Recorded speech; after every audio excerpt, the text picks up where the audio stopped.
მოგესალმებით ყველას. ეს არის mentorship-ის შემდეგი ეპიზოდი. მე რამდენია და მოიწელს არ ვიცი, მაგრამ ეწერებოდა აუცილებლად. დღევანდელი განხილვის თემა იქნება უკვე ვიწყებთ ტექნიკურ ანალიზში ჩახედვას. გასწავლით მარკეტზე როგორ უნდა გააკეთოთ ანალიზი, როგორ არის სწორი, როგორ არის არასწორი, რა შეცდომებს უშვებენ დამწყებები და სამი ვიდეო იქნება ტექნიკურ ანალიზზე. ვარაუდობ ეგრე, შეიძლება მეტიც იყოს რა. კიდე 4 ვიდეო დარჩა სავარაუდოდ ამ mentorship-ში და ყურადღებით მომისმინეთ. იმედია ბოლომდე გამოყვებით და თუ გამოყვებით და თუ კარგად მომისმენთ, დამერწმუნეთ, რომ ძალიან კარგ შედეგს დადებთ. და მით უმეტეს ამ ვიდეოებით უკვე უნდა წარმოდგენა გქონდეთ, რაც წინა ვიდეოები ჩაიწერა, წარმოდგენა უნდა გქონდეთ უკვე ტრეიდინგზე, რა არის, როგორ არის. ყველას გირჩევთ, რომ რასაც აქ ისწავლეთ, მერე შეხვიდეთ მარკეტზე და თვითონ ნახოთ ეგ ყველაფერი, რომ გაგიჟდეთ. ისე ვერ ისწავლით, ჩანსი არა, ეხლა პროსტა მოსმენით ვერ ისწავლით, უნდა შეხვიდეთ მარკეტზე და ეგ ყველაფერი თქვენით ნახოთ. მოკლედ, დავიწყოთ. დღევანდელი დღეს ესე ვთქვათ confluence, ანუ მარკეტზე დასტურს ერთ-ერთ ნაწილს ვისწავლით, რომელიც არის იმბალანსი, რომელსაც ქვია FVG, იგივე fair value gap. რომელიც მოდის IST-ის mentorship-იდან, Inner Circle Trader-ი არის YouTube-ზე, ვისგანაც მაქვს მასწავლი და აგიხსნით თუ რისთვის არის და როგორ მოქმედებს ეს. მარკეტზე სულ არის ორადორი მიზეზი, რატომაც მოძრაობს. ეს არის იმბალანსი და liquidity. დღეს განვიხილავთ იმბალანსის ერთ-ერთ ტიპს, fair value gaps. Fair value gap არის მარკეტზე ისეთი იმბალანსი, როგორც არის ეს. აი მაგალითად, ეხლა მოგინიშნავთ. მარკეტზე გვაქვს ესეთი იმბალანსი.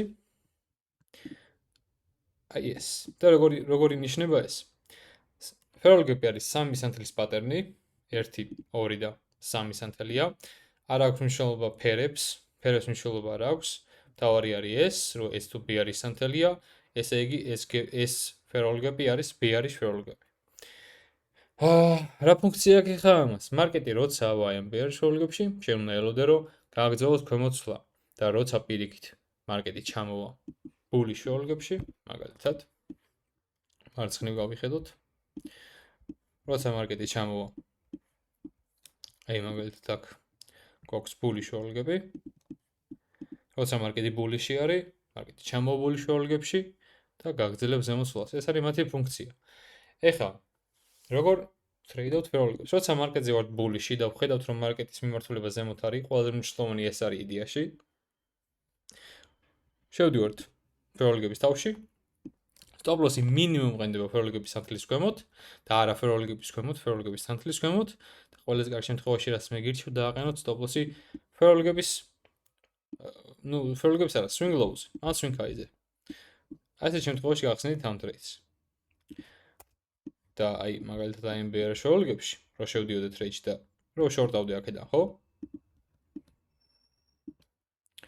მარკეტი უკვე შეიძლება entry გქონდეთ, stop loss დააყენოთ high-ზე და take profit-ი ქვემოთ ფასზე.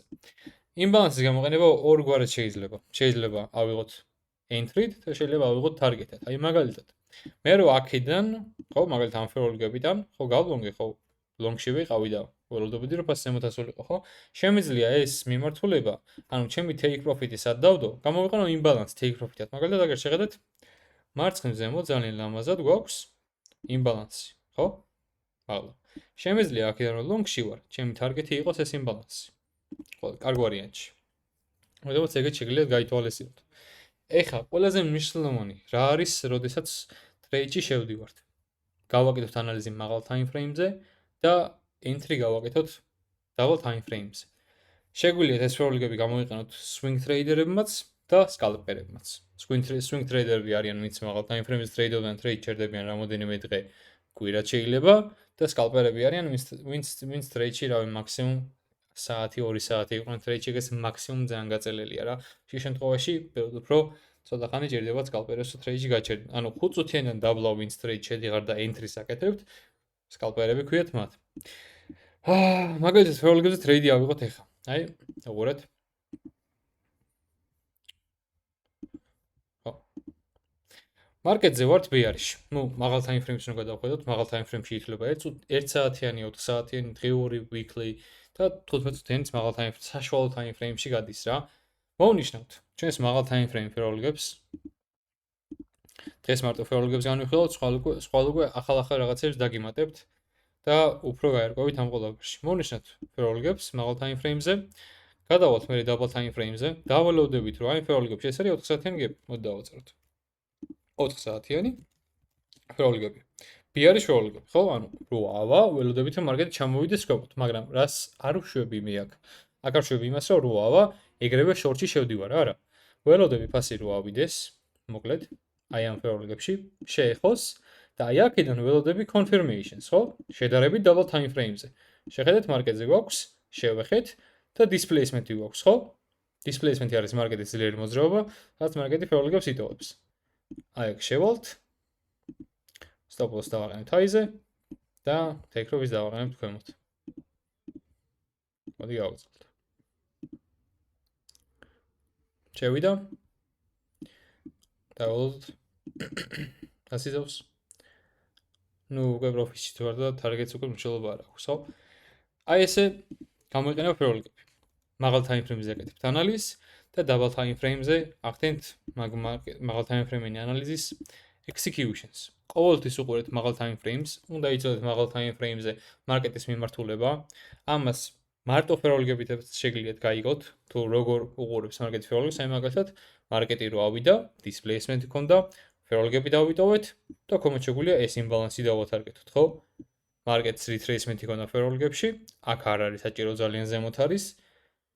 retracement ჰქონდა ფეროლოგებში, გადავედი აი ფეროლოგებში რო ავიდე double time frame-ზე, double time frame-ზე მოვძებნე ფეროლოგები და შევედი და დავათარგეთე ბიარიშ ფასები.